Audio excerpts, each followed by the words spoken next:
नमस्कार मंडळी. तर आज इच्छा झालेली वड्या भाकरी खायची. म्हणजे अशा चिरून वड्या करायच्या, रसा वेगळा करायचा. जे पाणी टाकते तरी आई ताईनं पीठ गरगटून घेतलंय आणि छानपैकी आता ते थापून घ्यायचे. लिटरली आपण ज्वारीच्या भाकऱ्या जशा थापतो तशा पद्धतीने थापायचे. आणि इकडे मला प्रशिक्षण देते आई. म्हणजे मीच म्हटलेलं की मी करते म्हणून, तर दुसऱ्याच्यावरती मी थापल्या. तिकडे आईने आता त्याचे काप करून घ्यायचे. खरं तर ही प्रेग्नेन्सी मधली क्रेविंग आहे असं म्हणायला हरकत नाही, कारण मी जस्ट आईला म्हणून दाखवलं आणि लगेच तिने ते बनवायला घेतलं. सो यासाठीच म्हणतात आई असलीच पाहिजे प्रत्येकाला. आणि इथं आता वहिनी पण मदत करतात.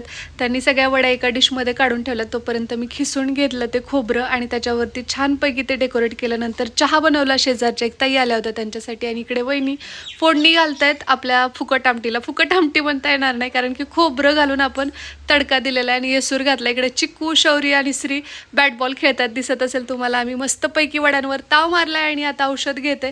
त्यानंतर आई डाळ निसत होती. तेच हा ब्लॉग संपतो. बाय.